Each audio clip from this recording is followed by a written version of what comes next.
अस्सलाम वालेकुम, मैं हूँ दुआ फ़ातिमा और आज हमारा जो नेक्स्ट टॉपिक है वो है सेल वॉल।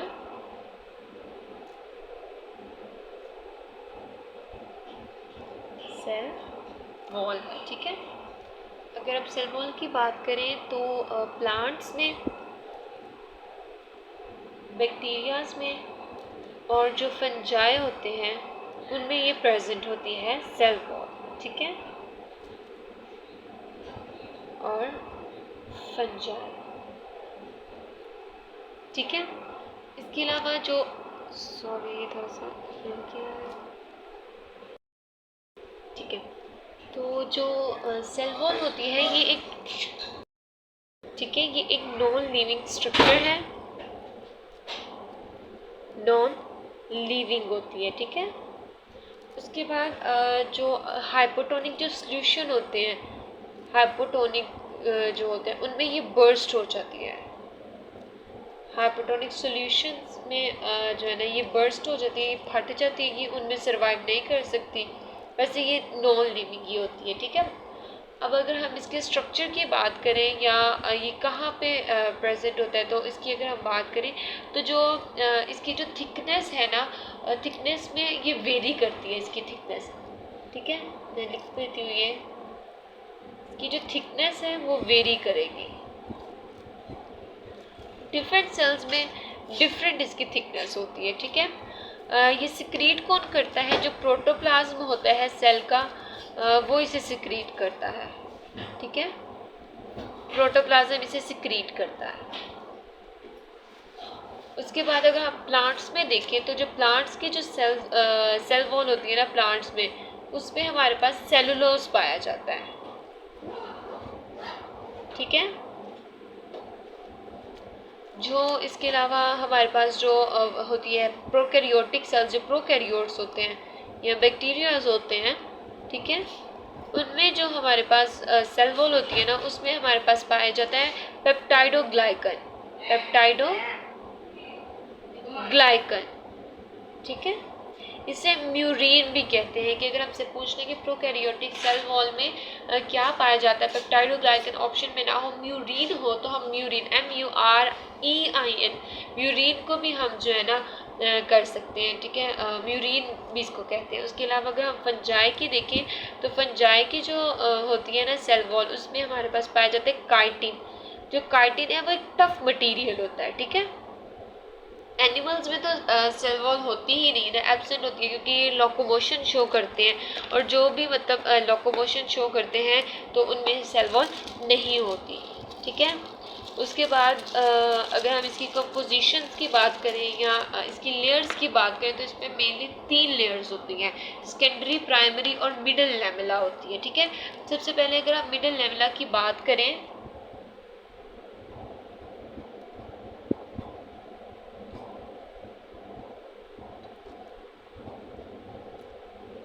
तो ये किस तरह से होता है कि दो हमारे पास ये जो सेल्स होते हैं ना, ठीक है, तो उनके दरमियान में ये जो ये होती है बिटवीन टू एडजेसेंट सेल्स हमारे पास मिडल लेमेला पाई जाती है, ठीक है। इसकी कंपोजिशन की बात करें तो इसमें कैल्शियम आयंस होते हैं, मैग्नीशियम होती है, ठीक है, पैक्टिन होता है, इसमें हमारे पास ये पाया जाता है।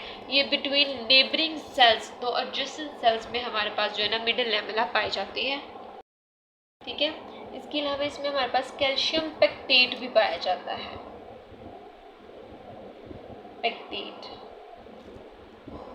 जो ये पेक्टेट होता है ना, ये एक स्टिकी जेल होती है, एक जेल टाइप मटेरियल होता है जो स्टिकी होता है, ठीक है। ये स्टिकी जेल होती है जो कैल्शियम और मैग्नीशियम सॉल्ट्स है ना, उनकी ये जेल होती है, ठीक है। ये हमारे पास नेबरिंग जो सेल्स होते हैं, यानी कि जो नेबरिंग सेल्स हैं, इनको आपस में होल्ड करवाती है, ठीक है। ये कैल्शियम पेक्टेट की वजह से मिडल लेमेला जो है ना दो नेबरिंग सेल्स को आपस में होल्ड करवा सकती है, ये इसकी प्रॉपर्टी में आता है, ठीक है। उसके बाद ठीक है, उसके बाद जो हमारे पास दूसरी टाइप है वो है primary wall, primary cell wall, ठीक है। ये एक ट्रू वॉल है, इसे ट्रू वॉल भी कहा जाता है।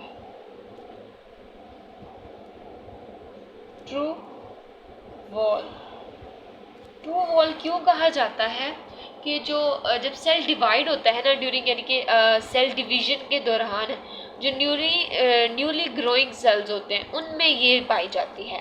During cell division in newly growing cells में हमारे पास प्राइमरी वॉल प्रेजेंट होती है।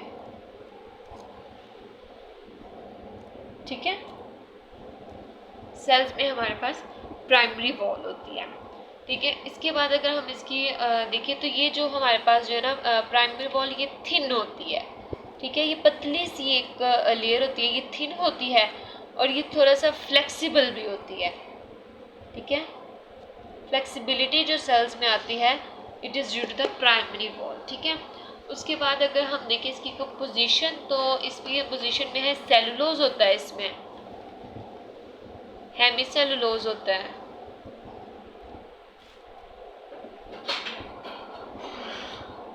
इसके अलावा इसमें हमारे पास पेक्टिन भी पाया जाता है। ठीक है, जो सेलुलोज है ना, ये सेल मेम्ब्रेन सेलुलोज को बनाती है, मेड फ्रॉम सेल मेम्ब्रेन। लेकिन जो हेमीसेलुलोज और पेक्टिन है ना, ये गोल्जी बना के देता है हमें। तो ये भी एमसीक्यूज पूछ लिया जाता है कि ये हमें कौन बना के देता है, यानी कि सेलुलोज या हेमीसेलुलोज। ठीक है, तो ये था टोटल हमारे पास प्राइमरी वॉल का। इसको अगर मैं एक दफ़ा रिव्यू कर दूँ तो ये प्राइमरी वॉल एक ट्रू वॉल इसे कहा जाता है। क्यों कहा जाता है कि जब सेल डिवाइड करता है, एक सेल डिवाइड हुआ, दो नए जो ग्रोइंग करने वाले सेल हैं, न्यूली ग्रोइंग सेल्स हैं, उनमें हमारे पास जो वॉल पाई जाती है उसे प्राइमरी वॉल कहा जाता है। ठीक है, इसकी ये थिन होती है, पतली सी इसकी एक लेयर होती है, इसके अलावा ये फ्लेक्सिबल भी होती है हमारे पास। ठीक है, फिर जो है ना मिडल लेमेला की जो इनर साइड होती है, मिडल, ये हमारे पास ये देखिए इस तरह से है ना, तो यहाँ पे मिडल लैमेला, तो इसकी इनर साइड पे जो हमारे पास ये वाली वॉल है, ये होती है प्राइमरी वॉल। ठीक है, ये मिडल लैमेला में पाई जाती है, मिडल लैमेला की इनर साइड पे हमारे पास होती है। इसके अलावा इसकी ये है कि ये सेलुलोज, हेमीसेलुलोज, इसमें पेक्टिन और थोड़ा सा हमारे पास जो इसमें क्यूटिन भी पाया जाता है। ठीक है, अगर सेलुलोज की बात करें तो it is made from cell membrane, cell membrane इसको बनाता है, और जो हमारे पास सेलुलोज और पेक्टिन है, ये गोल्जी बनवा के देता है हमारे पास। ठीक है, उसके बाद जो हमारे पास दूसरी लास्ट जो वॉल हो गई है, रह गई है, वो है सेकेंडरी सेल वॉल। सेकेंडरी, अब ये कौन सी, इसके बारे में अब हम अगर करें तो जब सेल का मैक्सिमम साइज होता है, यानी कि जब सेल मैच्योर हो जाता है, तो तब जो हमारे पास उसके पास एंड पे यानी कि जो वॉल पाई जाती है उसे कहते हैं सेकेंडरी वॉल। ठीक है, आफ्टर द फॉर्मेशन, यानी कि इसके बनने के बाद, यानी कि एक सेल पूरा मैच्योर बन गया है, उसमें सेकेंडरी वॉल बन गई है, तो इसकी फॉर्मेशन जब हो जाती है तो सेल उसके बाद डेड हो जाता है, उसकी डेथ हो जाती है, क्योंकि ऑब्वियसली वो मैच्योर हो जाता है। उसकी लास्ट स्टेज पे जो उसके पास जो बनती है वो होती है सेकेंडरी वॉल, सेल डेथ हो गई। ओके, उसके बाद अगर हम देखें तो सेकेंडरी वॉल जो है ना, इसे स्क्लेरेनकाइमा सेल्स, इसमें जाइलम सेल्स भी पाए जाते हैं। ठीक है, उन्हें स्क्लेरेनकाइमा सेल्स भी कहते हैं। ये मैं इधर लिख देती हूँ, जो स्क्लेरेनकाइमा सेल्स हैं उनमें भी होती है।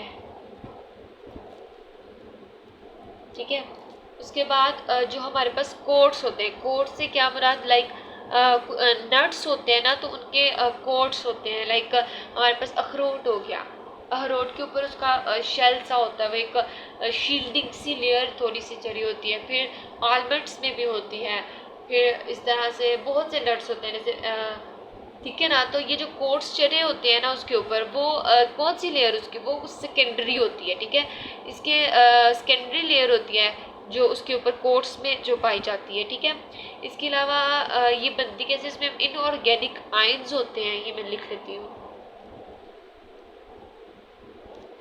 इनऑर्गेनिक आयंस पाए जाते हैं फिर इसमें हमारे पास क्या पाया जाता है, इसमें हमारे पास वैक्सीज पाई जाती हैं, इसके अलावा लिग्निन पाई जाती है, और इसमें सेलुलोज और हेमी सेलुलोज भी होता है। सेलुलोज, सिलिका होती है, ठीक है। इसमें सॉल्ट्स भी पाए जाते हैं। It is all about secondary wall. इसके अलावा अगर हम देखें तो सेकेंडरी वॉल कौन, ये प्लाज्मा मेम्ब्रेन और जो हमारे पास प्राइमरी वॉल होती है ना, तो उनके बिटवीन सिर्फ यानी कि स्क्लेरेंकाइमा सेल्स होते हैं which is made up of, यानी कि सेकेंडरी वॉल होती है, ठीक है। और ये रिजिड होती है। जो हमारे पास प्राइमरी वॉल होती है वो फ्लेक्सिबल होती है, लेकिन सेकेंडरी वॉल हमारे पास रिजिड होती है, क्योंकि इसमें लिग्निन भी पाया जाता है। लिग्निन जो है ना रिजिडिटी प्रोवाइड करता है हमारे पास सेकेंडरी सेल वॉल को, ठीक है। इसके अलावा जो सेलुलोज जो हमारे पास प्राइमरी सेल वॉल में बचे जैसे का उसमें सेलुलोज पाए जाते हैं। जो सेलुलोज के जो फाइबर्स होते हैं वो आपस में क्रिस क्रॉस मैनर में अरेंज होते हैं। क्रिस क्रॉस मैनर के लाइक इस तरह से टेढ़े मेढ़े करके ना अरेंज हुए होते हैं आपस में, लाइक इस तरह से वो आपस में क्रिस क्रॉस मैनर में अरेंज होते हैं। अगर हम सेल वॉल के फंक्शंस की बात करें कि इसके फंक्शंस क्या हैं, ये छोटा सा टॉपिक था, आपने एक दफ़ा पीटीपी से रीड कर लेना यहाँ से करने के बाद, और फिर आप फेडरल को भी एक दफ़ा रीड करें, क्योंकि बहुत से बच्चे हैं जो फर्स्ट टाइम कर रहे हैं, कुछ सेकंड टाइम भी हो और रिपीट भी कर रहे होंगे, तो बेहतर है कि कोई भी कसर ना छोड़ी जाए, ठीक है। अच्छा, अगर हम इसके फंक्शंस की बात करें तो जो प्राइमरी वॉल का स्पेसिफाई अगर मैं फंक्शन कर दूँ तो वो सपोर्ट करती है सेल को, प्रोवाइड सपोर्ट टू सेल। ये फंक्शन प्राइमरी वॉल का स्पेसिफाई मैंने कर दिया, लेकिन अगर पूछ ले सेल वॉल के फंक्शन में ये अगर हमारे पास आंसर तो हम कर सकते हैं, ठीक है। इसके अलावा डेफिनेट शेप प्रोवाइड करते हैं, यानी कि सेल की जो डिफाइन सी शेप होती है वो किसकी वजह से होती है, सेल वॉल। इसको अगर मैं स्पेसिफाई कर दूँ तो ये होगी सेकेंडरी वॉल। सेकेंडरी जो सेल वॉल होती है ना वो, ठीक है। और इसी की वजह से इसकी डेफिनेट शेप होती है और इसको रिजिड भी यही करती है सेकेंडरी वॉल। जैसे मैंने भी बताया इसमें लिग्निन होता है, तो लिग्निन की वजह से वो जो है ना रिजिड हो जाती है, ठीक है। इसके अलावा अगर सेल वॉल की बात करें तो ये परमिएबल होती है। परमिएबल से मुराद ये कि ये एज अ बैरियर के तौर पे काम नहीं करती कि मटेरियल्स को, कुछ मटेरियल को पास होने दे रही है या कुछ को नहीं, जैसे plasma membrane is a permeable, semi permeable membrane, ठीक है।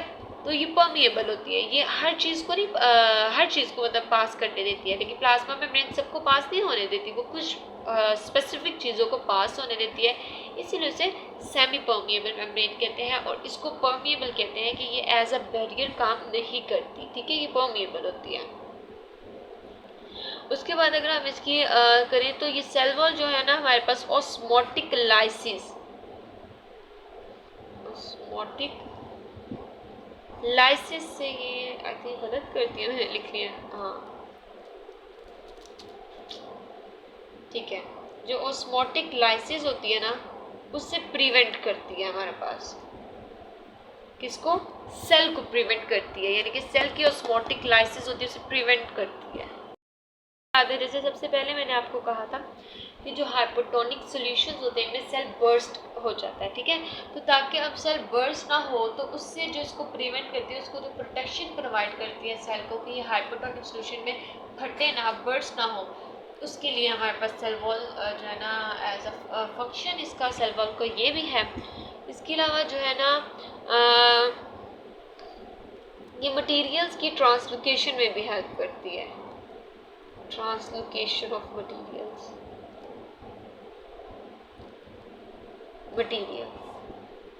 को ट्रांसलोकेट करती है, ठीक है। इसमें भी इसकी एक जो है ना हेल्प होती है, लाइक इम्बाइबिशन। इसकी अगर हम एग्जांपल देख ले तो बुक में हमारे पास लिखी हुई है इम्बाइबिशन को डिटेल में तो हम पढ़ेंगे ट्रांसपोर्टेशन वाले चैप्टर में, लेकिन यहाँ पे थोड़ा सा मैं अगर बता दूँ तो ये होता है कि जब पानी लकड़ी लाइक होती है ना हमारे पास जो वुड होती है, तो वो जब पानी उसमें अगर डालते लेने के घरों के जो दरवाजे होते हैं वो वुड के बने होते हैं, ठीक है। तो अगर उस पर बारिश होती है जब तो पानी भी आता है, ठीक है ना। तो उस पानी की वजह से, या वैसे अगर घर धोते हुए पानी चला जाए दरवाज़ों में, तो वो जो सेल होते हैं वो पानी को एब्जॉर्ब करते हैं और खुद फूल जाते हैं। जब सेल खुद फूल जाते हैं ना, तो वो इस प्रोसेस को कहते हैं कि वो स्वेल जब कर रहे हैं, दरवाजे फूल जाते हैं पानी की वजह से, सेल में पानी भर जाता है, वुड की सेल्स में पानी भर जाता है, वो ऐसे स्वेल हो जाते हैं, लकड़ी फूल जाती है। इस प्रोसेस को कहते हैं इम्बाइबिशन। ठीक है, तो it is all about cell wall. तो उम्मीद है आपको लेक्चर पसंद आया होगा। प्लीज़ चैनल को सब्सक्राइब कर दें, लाइक करें, शेयर करें और कमेंट भी किया करें। और यही था। ओके, अल्लाह हाफ़िज़।